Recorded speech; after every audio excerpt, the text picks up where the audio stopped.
Chris Vince, Labour parliamentary candidate for the general election will probably be later this year. Yeah. Leader of the Labour group. So this is going to be an incredibly busy and important year for you, isn't it? Absolutely, it's a huge year, for me personally, but it's going to be a huge year for my team of councillors, and a huge year for the people of Harlow and the villages, because it's going to be an opportunity for them to go to the ballot and have their say over how they think the country is being run. And I have to say, from a personal point of view, but also looking at the state of the country and the many issues that we have, which I'm sure you will ask me about, it's high time we had a general election. We've seen the Tories chop and change their leaders at the top. We've seen it locally, but we've seen it nationally. We've seen, a sort of a carousel of secretaries in different roles, and I think it's high time we had a change. And so I'm excited to be getting started, but I'm very aware of the challenge and, as you say, the hard work that I need to put in between now and then. So in this very big constituency you have, stretching from Roydon across to Hatfield Broad Oak, and our town in the middle, what are, let's say, one or two major key issues you want people to maybe reflect upon? Well, obviously, the cost of living crisis is still with us. We know that bills are rising. We know the cost of living is increasing. So I'm very concerned about that, about how we bring bills down and look at Labour's plans to bring bills down. We're looking at, introducing GB energy to bring bills down. We're looking at, the green energy solutions to help bring bills down, and also, save the planet, of course. The other big issue that I get, across the constituency, be it, I was out in just before Christmas talking to people in Lower Nazing. I've obviously campaigned quite heavily in Harlow, and Roydon, and Shearing, is obviously the issue of crime and antisocial behaviour. And I'm glad that this is something that the Labour Party has recognised as being an issue. It's pretty clear for anyone that talks to residents like I am, and the Labour Party does, that this is a huge issue. Investing in community policing, looking at how we're going to tackle antisocial behaviour and stronger penalties to people who are committing antisocial behaviour, and also looking at how we tackle the huge issue we've got with violence against women and girls, and the huge issue which has been highlighted in Harlow, and we saw, the wonderful work that Mel did with the Knife Angel, with knife crime, particularly amongst young people. So these are some of the issues that are coming up on the doorstep when I talk to them. Of course, they're, as you say, I'm kind of wearing two hats, and there are the issues, the local issues that are raised as well. And I think for me, the most important thing I can do, and I say this all the time, but it's generally true, and it's something that doesn't stop once you're elected, is getting out there and listening to those communities, because there are communities in Harlow and the wider constituency of Harlow that don't feel that they're actually being listened to and being spoken to by their elected representatives. And something that I really want to do, and we spoke previously about what I think my unique selling point is as a candidate, is I want to be the candidate that's out there listening to residents, during the tough times and the good as well. And how do you get that message across? The members of the Shadow Cabinet, Rachel Reeves as the Chancellor, Wes Street in the Shadow Health, and we could go on. When they are speaking, they are coming up and saying, "And we would do this." Is it vital that you translate that to the people in the houses in Harlow, saying, "And this is," as opposed to Labour slam this, Labour slam that, these are our solutions to these possible challenges? Yeah, absolutely. And I mean, that's absolutely right. And I think, as I said to you, probably when we were talking this time last year, and it's got worse over the last 12 months, people are really, really angry with the current government. And I'm speaking to Conservative voters, lifelong Conservative voters, who said we're not voting Conservative ever again. The task, of course, for me is to say what is the difference that Labour's going to make. You mentioned the NHS as a really valid one. Wes Streeton has been very vocal about the fact that actually the NHS is in a really serious position. It really is kind of on the precipice. So it's hugely important that Labour has those concrete plans and policies, which they have got. They are developing and actually looking at how they're going to solve those problems. We know there's a huge issue with recruitment. We spoke about the police, but also recruitment in our NHS, and it's hugely important that actually we invest in the people, and I think that's hugely important. Don't you just simply, when you mention the NHS, don't you simply have to all wear a T-shirt or have a leaflet saying construction of Harlow Hospital to begin in 2025? Because I believe that's what Robert Halfon's leaflet said. Well, and absolutely, I think you learn from your competitors, and you learn from your competitors. Perhaps mistake is too soft a word, but as you said, in 2019 there was a very firm promise, and we call it that because that's what he said, to bring a new hospital to Harlow, which we are still waiting for. And we know of the challenges that the current hospital is facing. It is, bit like our schools, falling apart. And we know of the challenges, the huge challenges that our NHS staff, the huge burdens that our NHS staff face. So, frankly, it's the patients that suffer. We see 13-hour waits in A&E.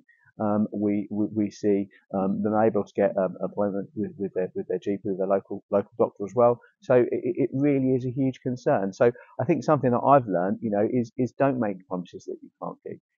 My promise to the people of Harlow is very simple. I will work as hard as I possibly can for you, and I hope that people will see that. It's Harlow Newtown from 1947 Mm, on, very much a planned community, created, structured, organic. So when people see stories about possibly 500, 600 people from Newham who are homeless, temporarily homeless, mm. and the council might buy that tower block just behind us over your shoulder. Um, that, that, that, that's not solutions. Does that create more problems than solutions for people in Harlow? Well, I think it highlights the huge issue, one of the other huge issues that this country faces at the moment. We know that we've seen an increase in homeless. We know we've seen an increase in mental health issues. We know we've seen an increase in crime. We've seen an increase in antisocial behaviour. We've seen an increase in the need for temporary accommodation, which is costing local councils a huge amount of money. At a time, they've also faced huge cuts from the government. It's something which I constantly refer to. I think the local conservatives kind of want to have their cake and eat it. Really, they promote the need for private development like the one that is just over there, but actually you then can't actually have a say as to who buys it. So the idea of Harlow homes for Harlow people is a nonsense. It doesn't work. What the Labour Party are talking about is actually reforming the planning laws to give local communities and local councils a greater say over their development, because you and I have stood just down the road in Gilden Park, where we know that hasn't happened, and actually the developers have let down the residents that are living there and haven't provided the services that they are supposed to, and that's caused a huge issue. And I've continued to press that, and I'm glad that the council have worked with me on that and put that pressure on local developers. But clearly we know that things like that need to change. But also, of course, we need to address the key issues that lead to people being in these situations, because we know the issue of homelessness, the issue of drug addiction, the issue of mental health isn't an issue of crime and antisocial behaviour isn't just a London problem. It's across the country, and actually, it's as you know, I used to work for a homeless charity here in Harlow, and it's a huge issue that councils from across the political spectrum, from across not just in London, across the region, were passing that issue, creating an issue here in Harlow, and we need to not aggravate them, not some of the comments I think by my competitor I think were aggravating and not helpful. And I pay a huge tribute to Councillor Mark Ingle when he was leader of the council, of actually working with these councils to address this problem, which is what we need to do. But we have to understand what the root causes are. And my role as when I'm an MP and when we have a Labour government is to address some of these root causes. And actually, when we talked about the NHS earlier and the struggles the NHS face, and we talk about reforming the NHS, part of that, and I'll say this about policing, I'll say this about a lot of things, is that proactive approach. We know that this government have cut things like walk-in centres. We know it's harder to see a GP, and that's why, part of the reason you've got these huge waits in A&E. And when people say to me, well, how are Labour going to do it differently? Well, 13 years ago, you got 14 years ago now, you got seen in A&E 95% within 4 hours. That is a fact. The government cut those targets and didn't even meet their own targets. And we've now got an absolutely ridiculous situation where people are having to wait for this long amount of time. So it is about being proactive. And when people say, how are you going to pay for that? Actually, it's about, if we don't pay for that, the problem becomes bigger. And we see that in schools. When the government told Essex County Council 11 years ago, we haven't got the money to fix the roofs of our schools, look where we are now. Are you working the Harlow room? If you go to a cafe in Bush Fair, Town Centre, Old Harlow, Stowe, etc., with Robert Halfon, people will come up to him and say, "Hello, Robert, how you doing?" etc., etc. Or you go to businesses, they'll know who Robert Halfon is. Do these people know who Chris Vince is, or do you still have a lot of work to do in working the Harlow room? Well, I mean, it's very difficult to answer that question without sounding like I've got a big head, and I hope people that know me know that isn't how I am. I hope I'm a humble politician. I hope I'm somebody that recognises he hasn't got all the answers and actually has to work with the community to form those answers. I think I'm doing that. I'm getting out there talking to residents as much as I possibly can on a one-to-one level, but also talking to residents as a group as well, and talking to community groups to really understand the concerns they've got. And of course, a big challenge that you gave me when we spoke previously, actually talking to local businesses as well and understanding the issues they've got. And as you know, one of my key priorities, when I'm elected as MP, is actually looking at the issues of retail crime and how we support businesses as well. Whether it's the candidate for Harlow or the next Prime Minister of who's Labour, does Labour truly have a vision for the future of our town and our country? Well, that's absolutely really fair question. You know, when I talk in cabinet meetings and I raise some of the concerns I've got, I've mentioned, you know, the state of council finances.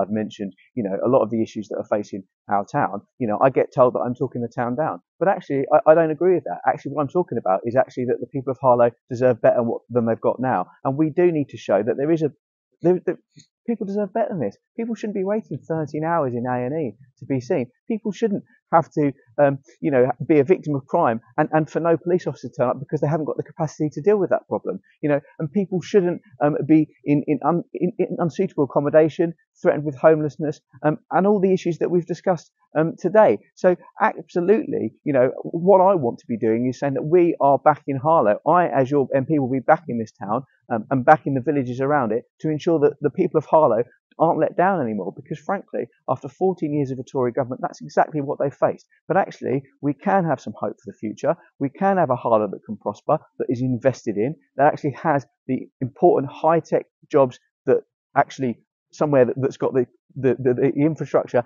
and the geographical closeness to London should absolutely have. And we can have aspiration for the young people of this town so they can achieve all that they want to achieve. So I think absolutely right to say that what Labour needs to have, what I need to have, what Keir Starmer needs to have is a vision. And I'm very excited about the next 6 months, maybe 11 months, to actually getting out there and actually sharing my vision with the people of Harlow and the villages to say that actually you do deserve better than this. The people of this country deserve better than this, and you will get better than this with a Labour government.